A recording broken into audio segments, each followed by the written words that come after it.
Hello, good morning.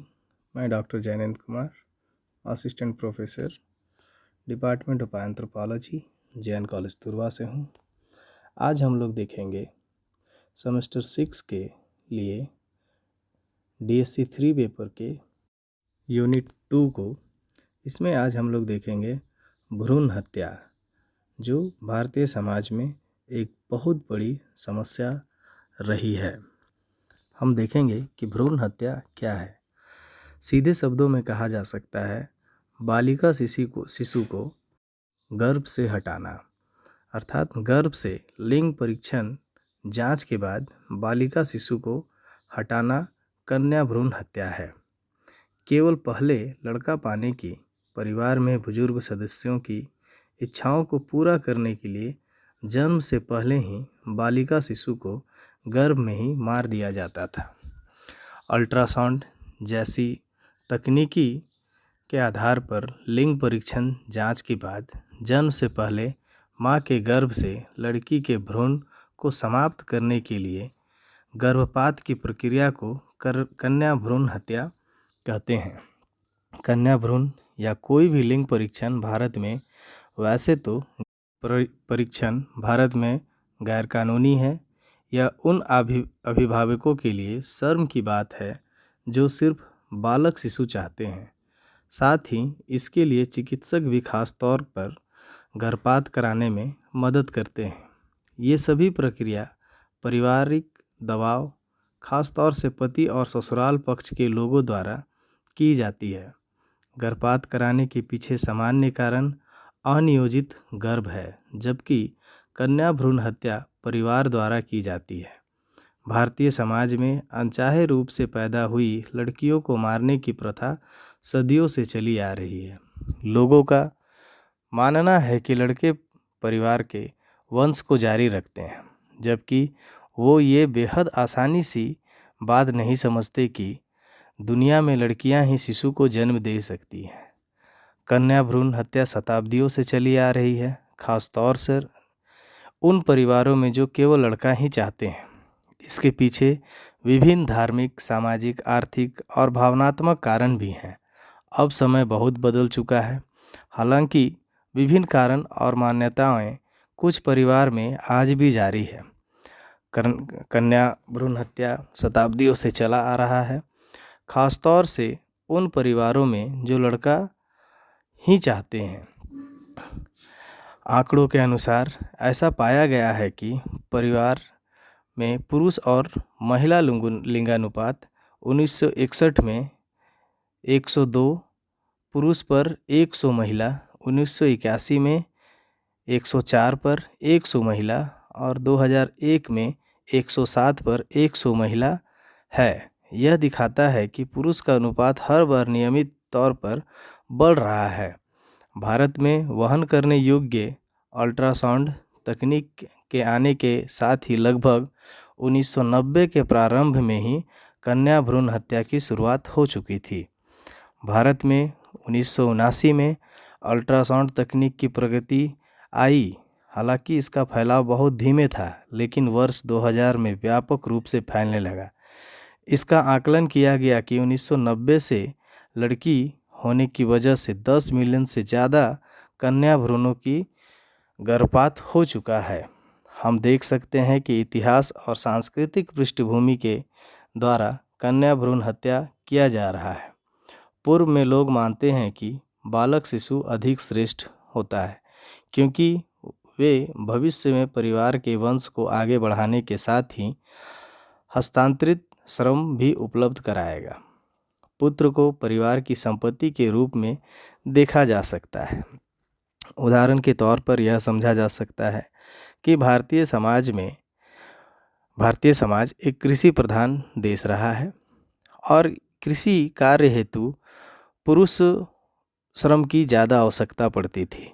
इसलिए भी कन्या भ्रूण हत्या ज़्यादातर होता रहता था, क्योंकि कृषि कार्य करने के लिए पुरुष की आवश्यकता होती थी, हाथ की आवश्यकता होती थी, ताकि कृषि कार्य किया जा सके। इसलिए भी जन्म लेते ही महिला शिशु को मार दिया जाता था। प्राचीन समय से ही भारतीय समाज में लड़कियों को लड़कों से कम सम्मान और महत्व दिया जाता था। शिक्षा, स्वास्थ्य, पोषण, खेल आदि क्षेत्रों में लड़कों की तरह इनकी पहुंच नहीं होती है। बेटियां अनमोल होती हैं कि अपने पहले ही भाग के द्वारा आम लोगों के बीच जागरूकता बढ़ाने के लिए कई अभिनेता द्वारा चलाए गए कार्यक्रम भी प्रस्तुत होते रहते हैं। महिलाओं को भारतीय समाज में अपने परिवार और समाज के लिए एक अभिशाप के रूप में देखा जाता रहा है। इन कारणों से तकनीकी उन्नति के समय से ही भारत बहुत वर्षों से कन्या भ्रूण हत्या की प्रथा चली आ रही है। 2001 के सेंसस के आंकड़ों के अनुसार पुरुष और स्त्री अनुपात 1000 में 927 ही मात्र रही है। कुछ वर्ष पहले लगभग सभी जोड़े जन्म से पहले शिशु के लिंग को जानने के लिए लिंग निर्धारण जांच का इस्तेमाल करते थे। अब हम लोग देख सकते हैं कि कन्या भ्रूण हत्या के प्रमुख कारण क्या क्या हैं। आमतौर पर माता पिता लड़की शिशु को टालते हैं क्योंकि उन्हें लड़की की शादी में दहेज के रूप में एक बड़ी कीमत चुकानी पड़ती है। अर्थात विवाह की समस्या भी कन्या भ्रूण हत्या का सबसे पहला कारण है। ऐसा मान्यता है कि लड़कियां हमेशा उपभोक्ता होती है और लड़के उत्पादक होते हैं। अभिभावक समझते हैं कि लड़का उनके लिए जीवन भर कमाएगा और उनका ध्यान देगा, जबकि लड़कियां की शादी होगी और वो चली जाएगी। एक मिथक यह भी है कि भविष्य में पुत्र ही परिवार का नाम आगे बढ़ाएगा, जबकि लड़कियां पति के घर में के नाम को आगे बढ़ाती है। अभिभावक और दादा दादी समझते हैं कि पुत्र होने में ही सम्मान है, जबकि लड़की होना एक शर्म की बात है। परिवार की नई बहू पर लड़के को जन्म देने का दबाव रहता है।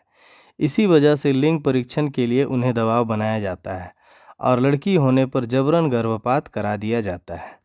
लड़की को बोझ समझने की एक मुख्य वजह लोगों की अशिक्षा, असुरक्षा और गरीबी है। विज्ञान में तकनीकी उन्नति और सार्थकता ने अभिभावकों के लिए इसको आसान बना दिया है। कन्या भ्रूण हत्या की मुख्य वजह बालिका शिशु पर बालक शिशु की प्राथमिकता है, क्योंकि पुत्र आय का मुख्य स्रोत होता है, जबकि लड़कियां केवल उपभोक्ता के रूप में ही होती है।